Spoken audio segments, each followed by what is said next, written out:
All praises to Yahweh, Ba'ashem Yahweh Shai, Ba'ashem Rakakwadash. Double honors to the apostles and the elders of Great Millstone, and Shalom to the elect to the nation of Israel. Righteous judgment never goes out in this society, and I came across this article just by searching, what did I search again, man? Salakia.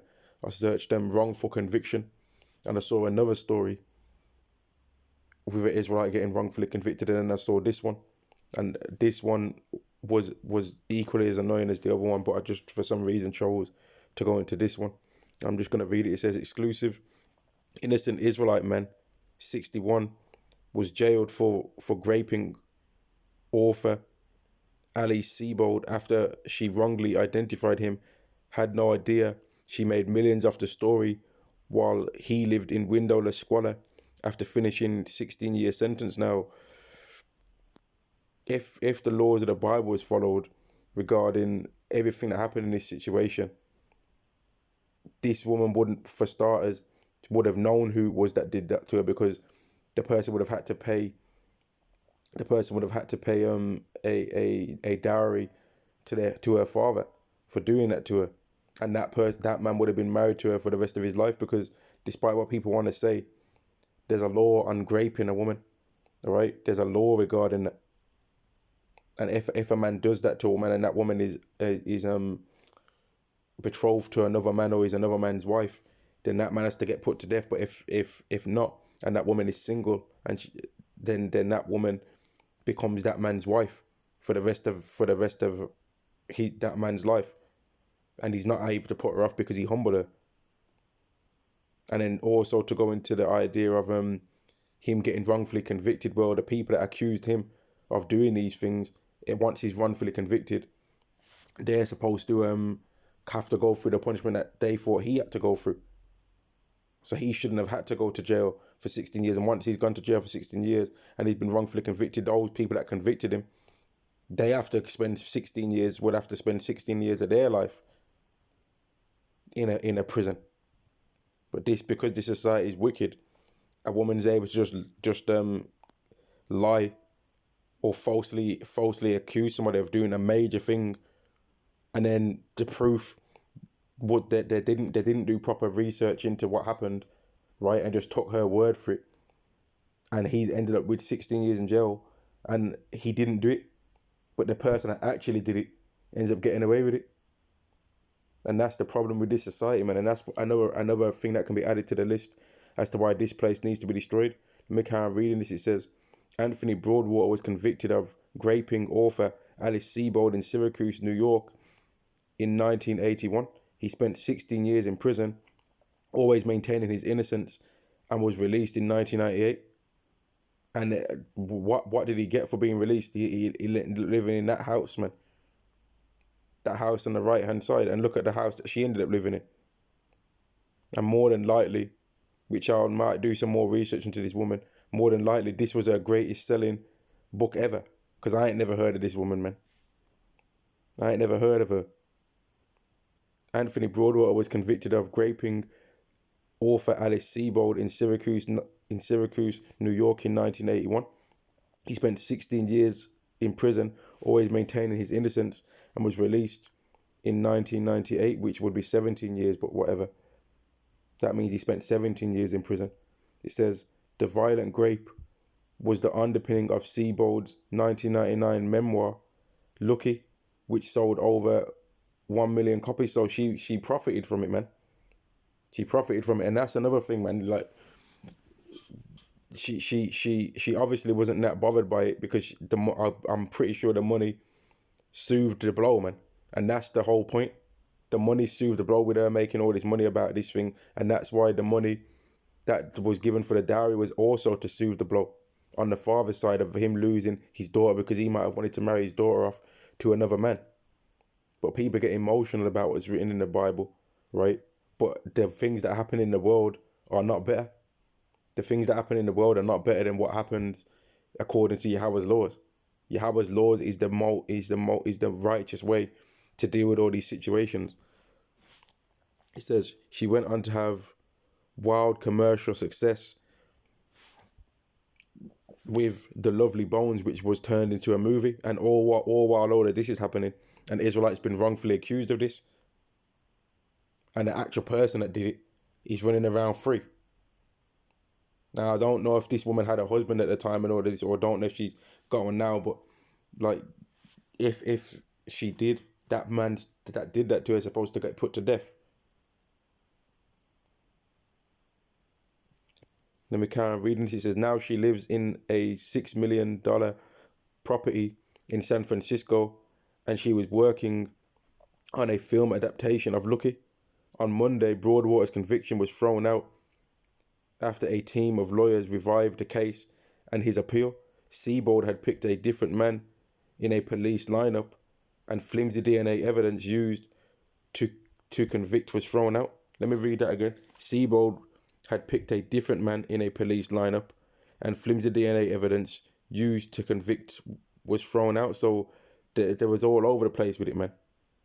All over the place. And that's because Esau's not the judge of the earth, man. He's just been set up to punish us. Broadwater had no idea that she was a famous author, or that his crime was used to inspire her memoir.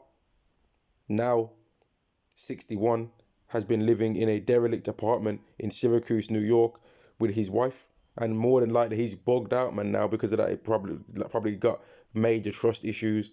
You know what I mean? Don't act the same in the world as he would have. Lack of confidence because he's been accused of something and had to spend 16 years in a prison for something that he didn't do.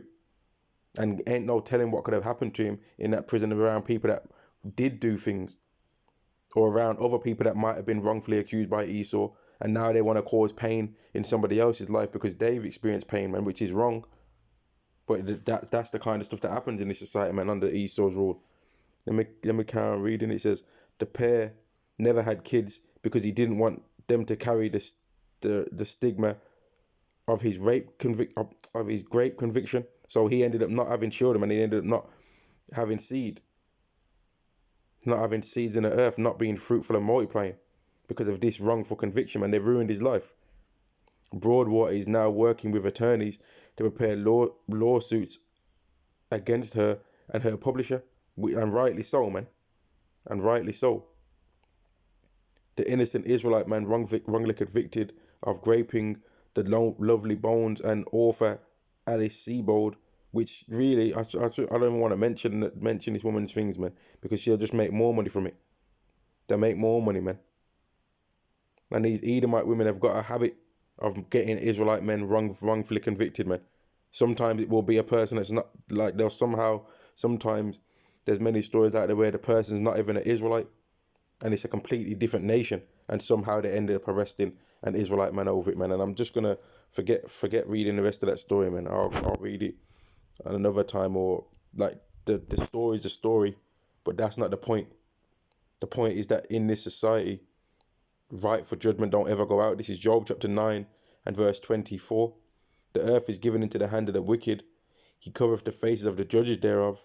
If not, where and who is he? Because in this society, the true judges have had their power taken away in order to judge the earth.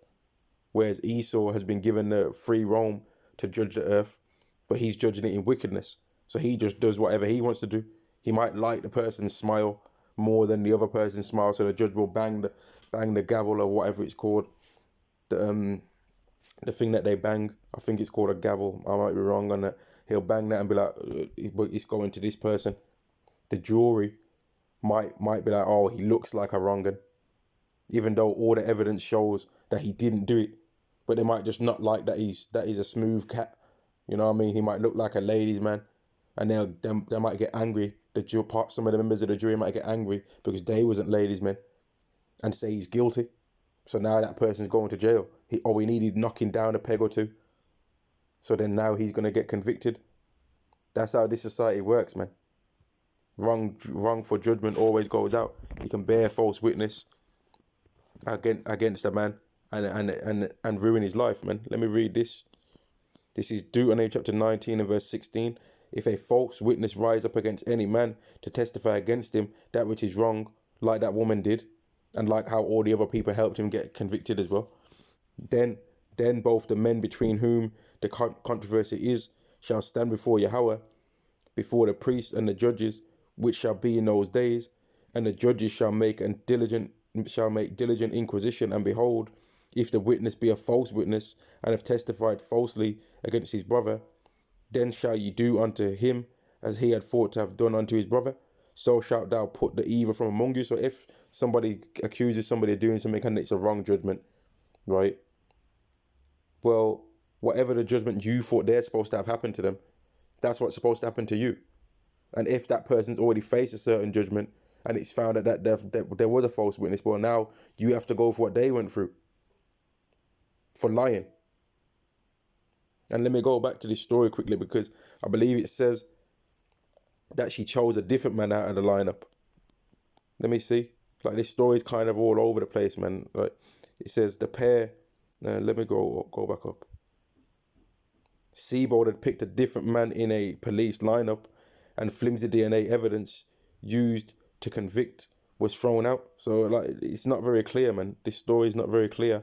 But the point is that Israelite man was sent into prison for something that he didn't do, man. He was sent to prison for something that he didn't do, of somebody choosing the wrong person. Which the wrong person. Let me go back up, man, because this is getting like, it's making me angry to think about this, man. It's making me angry.